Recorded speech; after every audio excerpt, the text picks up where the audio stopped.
Samantala, PNP Chief Police General Romel Marbil bumisita sa Silangan at Gitnang Visayas upang matiyak ang kahandaan para sa eleksyon sa Lunes. Ang balita mula kay Carlo Mateo. Carlo. Binisita ni PNP Chief Police General Romel Francisco Marbil ang Police Regional Office 8 sa Leyte at ang Police Regional Office 7 sa Cebu.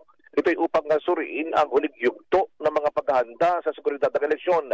Inspeksyon ni General Marbil ang Camp Roberto Canglion sa Palo, Leyte, kung saan siya mismo ang tumingin o nag-inspeksyon sa plano sa seguridad at kahandaan ng mga pulis sa Eastern Visayas at kasama ang pamunuan ng riyon. Pinangunahan ng PNP Chief ang pagbabasbas at ang inaugurasyon ng dalawang mahalagang pasilidad sa loob ng kampo, ang pinalawak na Immaculate Heart of Mary Chapel at ang bagong Police Regional Office 8 Grandstand. Kasunod dito ay isang komprehensibong talakayan sa seguridad ng isinagawa kung saan inilatag ng pamunuan ng PRO 8 ang huling paghahanda kaugnay ng eleksyon. Kabilang narito ang estratehiya ng deployment ng mga polis, pagtukoy sa mga potensyal na banta at koordinasyon sa pagitan ng Commission on Election, AFP at iba pang ahensya.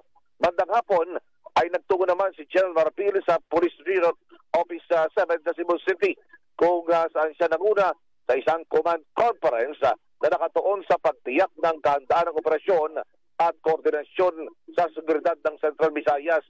Ipinakita ng PRO 7 ang detalyadong ulat ng kanilang mga nagawa mula Enero hanggang Abril, kabilang ng rito ang malagang tagumpay sa pagpigil sa krimen, pagpapatupad ng batas at pakikipag-ugnayan sa komunidad. Ako si Carlo Mateo na GMA Super Radio DCWB Dapat Totoo. Ito ang Super Balita